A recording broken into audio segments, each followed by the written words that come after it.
just like this and dropped it on the ground, like totally calm. One of the most dangerous streets in all of Los Angeles.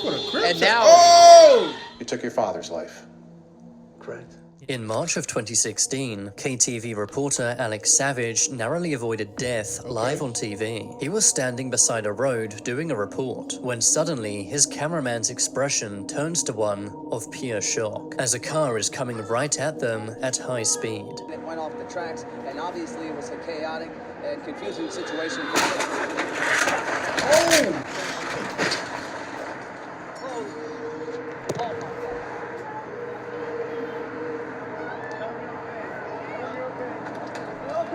Thankfully, Alex's cameraman shouted, alerting him to the danger behind him, enabling Alex to quickly jump to his right, narrowly avoiding the oncoming car. Nigga, wait. Did the cameraman get run over? Because the camera is in the same spot. They must have had a tripod. The camera didn't even fall or none of that. Like, how'd that work? Man shouted, alerting him to the danger behind him, enabling Alex to quickly jump to his right, narrowly avoiding the oncoming car. Miraculously, no one was injured, but things easily could have gone the other way. If Alex's cameraman hadn't alerted him, he may not be alive today, and viewers watching this live would have had to witness it.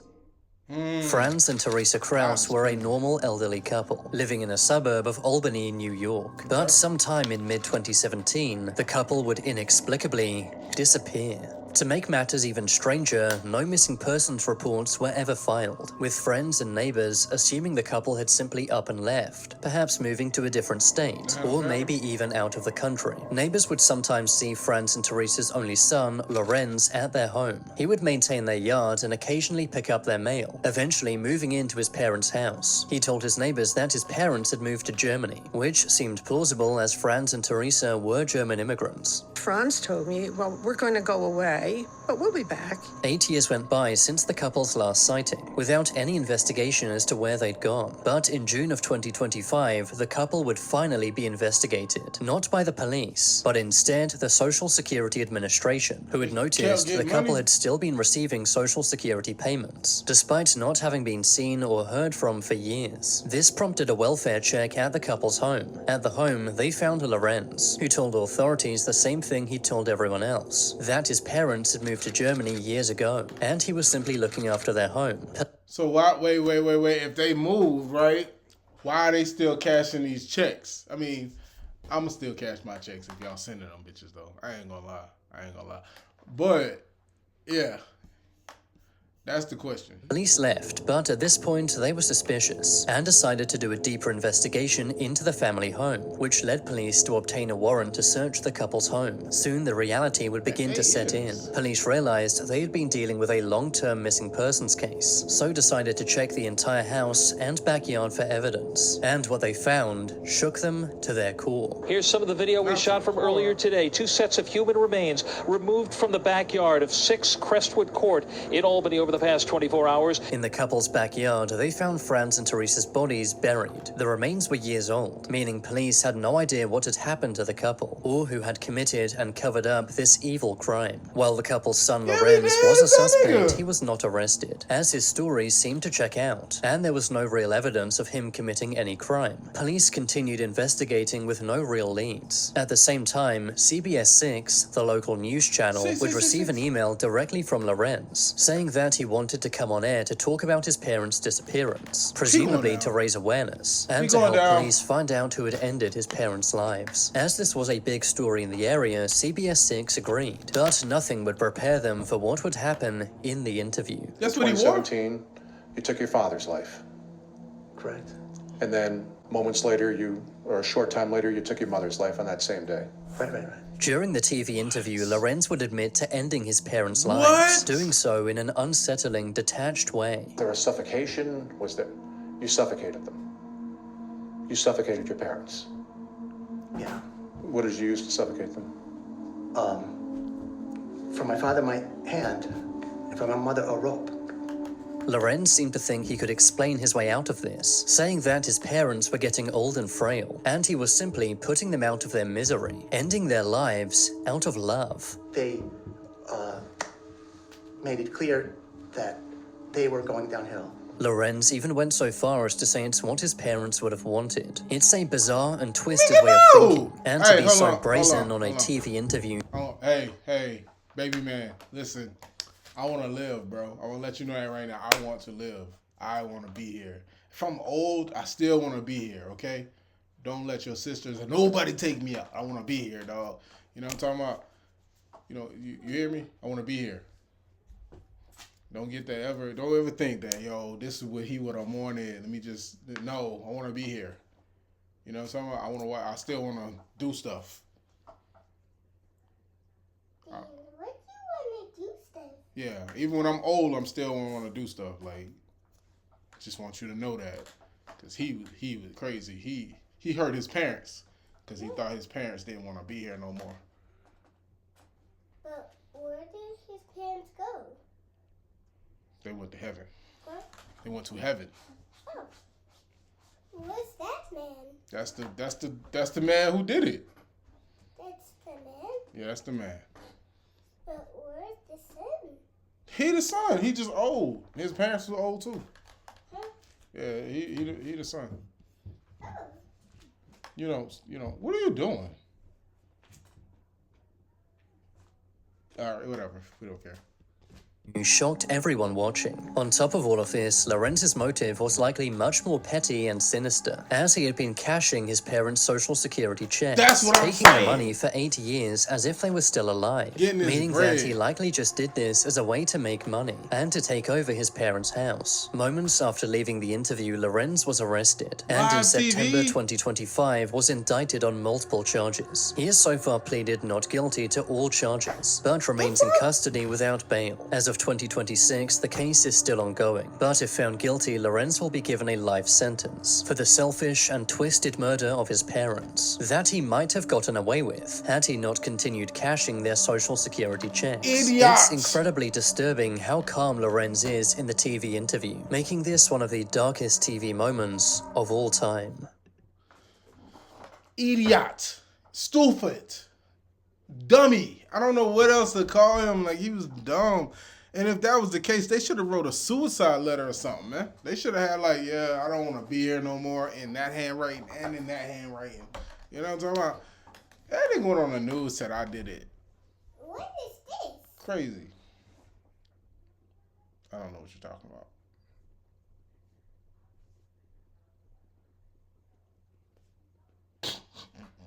Nah, that's crazy.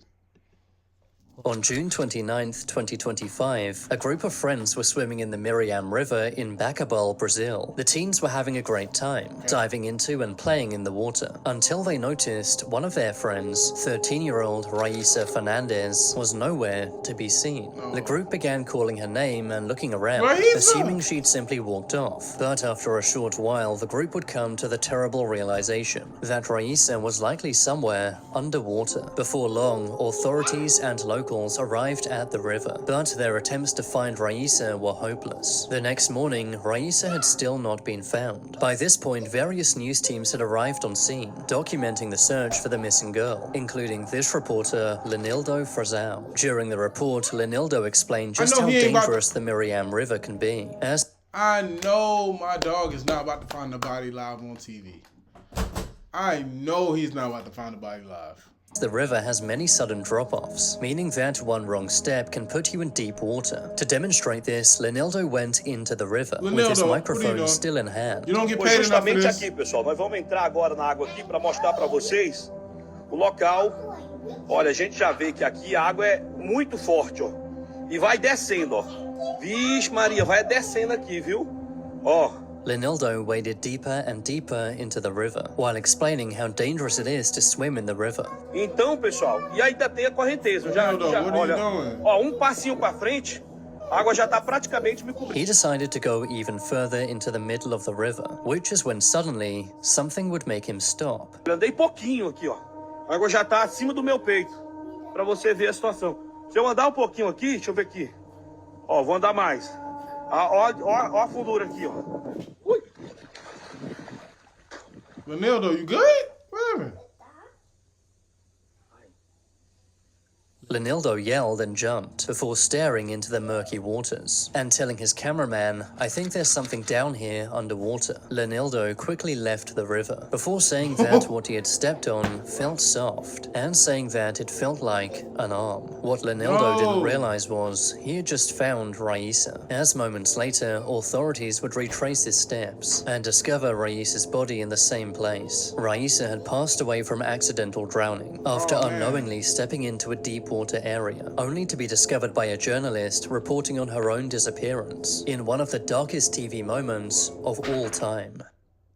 It was 2010, and a new episode of the TV show Christina's Court went on air. Christina's Court was similar to many court TV shows. For example, Judge Judy. In the show, a judge named Cristina Perez would serve as a judge for various people who were having legal dramas. In this episode, a comedian named Sean Harris had been in a dispute with his ex-girlfriend. As Sean Harris was a comedian, the episode would be very funny, with roasts and jokes happening throughout. One of the funniest moments came at the end of the episode. Upon hearing that Christina's bailiff, Renard Spivey, had been married for 27 years, Keith makes a joke saying that he looks mad. Constantly like a child in my People own in house. love, they yell at each other all the time. Oh, that's true. Ask him, he's been married for how long?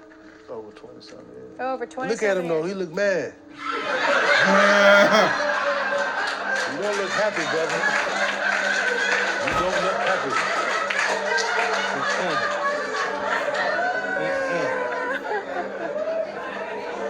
He's very happy. Okay, all right, let's get back to the queen. Renard was a key part of the show, being Christina's sidekick for many years, but it was rare he would ever be the butt of any jokes, making the moment memorable and lighthearted. But at the time the episode aired, no one would realize how true that joke would turn out to be. Still developing tonight, a Harris County Sheriff's deputy facing serious charges. 63-year-old Renard Spivey accused of killing his wife, 52-year-old Patricia Spivey, after an argument that turned deadly. A few years after the episode aired, Renard was confronted one night by his wife Patricia about his possible steroid use and infidelity. During this argument, Renard would draw his pistol and end his wife's life before hiding her body in their bedroom closet. After being a key part of a court TV show for many years, Renard Spivey would find himself in court. He had been charged with ending his wife's life, but unbelievably was acquitted in 2023, as his defense argued it was accidental, resulting in him not being sentenced to any prison time. In March of 2025, Renard was arrested once again, this time for stealing $400 from a waitress. Although Renard faced no prison time for ending his wife's life, it makes this episode of Christina's Court incredibly unsettling to look back at, as the joke about his marriage turned out to be darkly ironic. It was 1993. Tennis pro Monica Seles was at the height of her career. At just 19 years old, she had won 8 Grand Slam titles, taking the title from Steffi Graf as the top women's tennis player. But for all of Monica's fans, she also had many haters, especially fans of Steffi Graf, who were bitter that Monica had overshadowed her, as Steffi Graf had many superfans, one of which being a man named Günther Parch, a man whose support for Steffi had become borderline obsessive. On April 30th, 1993, Monica was competing in the quarterfinals of a tennis tournament taking place in Hamburg, Germany. Monica had been leading her opponent when the players paused for a regular break, which is when the unthinkable happened.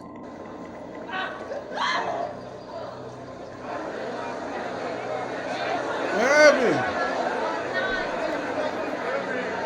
Günther Parch had jumped down from the crowd and used a 9-inch blade on Monica. Monica screamed in pain, collapsing onto the court, while Günther was removed by security and arrested. Monica was rushed to hospital. The wound had missed her spine and vital organs by millimeters, and amazingly, Monica recovered in weeks. Günther later said that he did not hate Monica, but instead had an obsessive love for Steffi Graf, so in a twisted act of devotion, had decided to try and end Monica's life for Steffi. With Monica out of the picture, Steffi would become the #1 women's tennis player once again. Günther was found guilty, but was not sentenced to any prison time, with the judge citing mental health issues. While Monica did survive, she was never the same again, suffering from PTSD and developing a fear of crowds. Her career would come to an abrupt end, as she would take a 2-year hiatus to recover. Steffi Graf reclaimed her spot as the world's #1, meaning that Günther's twisted plan had actually worked, in a moment that shocked the tennis world, as well as everyone watching live on TV. It was June 22nd. Nah, but like when we carry people away like that, we should be beating their ass at the same time. When we know they did it, like when it's a question like, oh, who did it? It might be you. Let me grab you. But if we know, you be whooping some ass at the same time, man.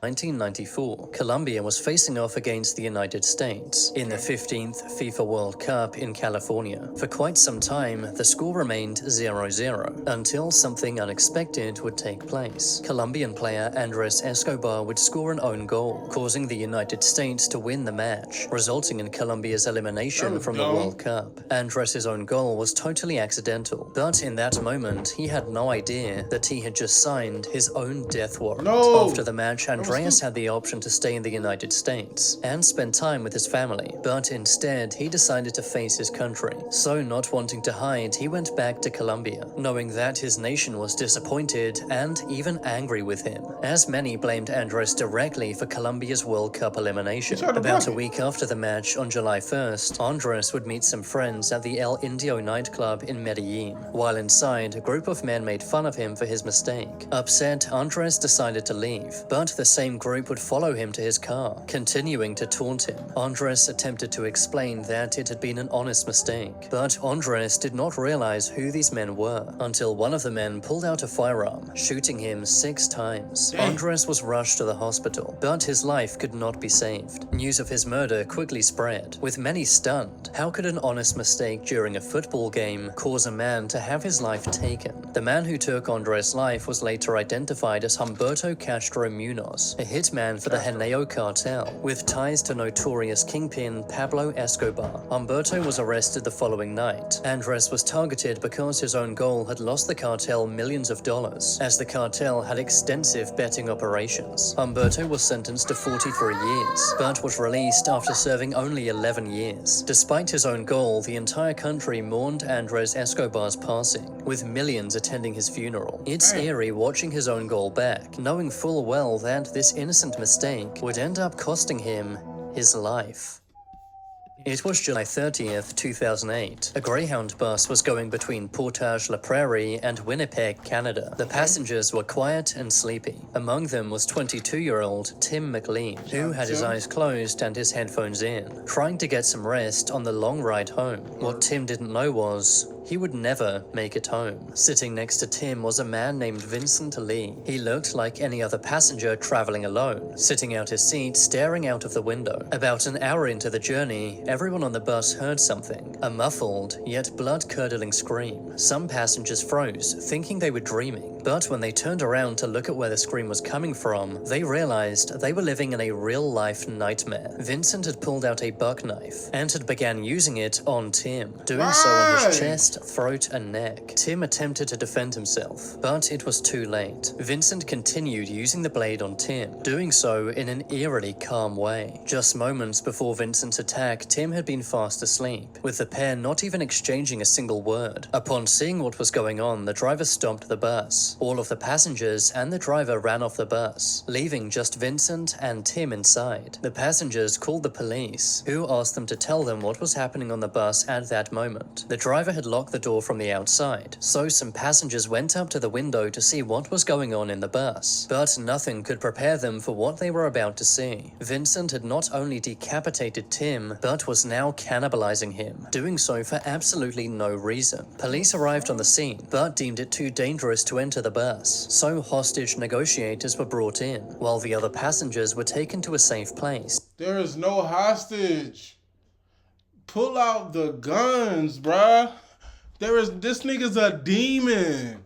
What are we even discussing? We need to be loading up the choppers like it's December 31st. What is we doing? Bro, what? With some of the traumatized passengers telling TV News what they had just seen. I was just reading a book. All of a sudden I heard a guy screaming. I turned around and the guy sitting right next beside me was standing up and stabbing another guy with a Rambo knife. Ran up to the door to maybe see if the guy was still alive or we could help or something like that. And when we all got up, we seen that the guy was cutting off the guy's head. He had the head in his hand, and he just looked at us like this and dropped it on the ground, like, totally calm. 4.5 hours later, an armed tactical unit was called in, but Vincent, still cannibalizing Tim, refused to leave. After some time, Vincent smashed a window and tried to escape, but instead he was tasered and arrested. Vincent was later diagnosed with schizophrenia, so was found not criminally responsible for ending Tim's life. He spent 7 years in a mental hospital before being released in 2015. Vincent is now a totally free man, despite decapitating and cannibalizing Tim McLean and traumatizing everyone else on that Greyhound bus. Watching the witness interviews back, you can see how disturbed they truly are, with their wide eyes demonstrating the shock at what they had just seen, making it an incredibly dark TV moment. That was fucked up, but I don't feel like that was a TV moment. Some of these wasn't live TV moments, but that was fucked up. And the fact that he was schizo, I do understand being schizophrenic. I do understand that. Yeah, I get it. You know what I mean? You see certain things that's not there. He probably thought he was doing it for God or something. But like, it's kind of hard for you to tell me that happened and my kid and he's sick and now everybody that's sick gotta go. I don't know, like that's just I don't know, bro. That's kind of messed up. I think that's the last one.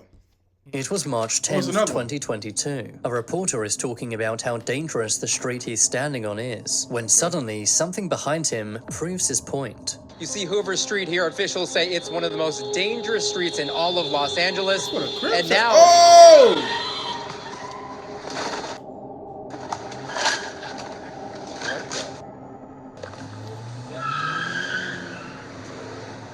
A speeding car collides with another vehicle, leading to the car that caused the crash speeding off, making the incident a hit and run. Thankfully, no one was hurt, but it makes for a scary and darkly ironic TV moment, as the reporter's comment about the street being dangerous was proven in that exact moment. Which of these TV moments was the scariest? Alright, hold on. Which one was the scariest, y'all?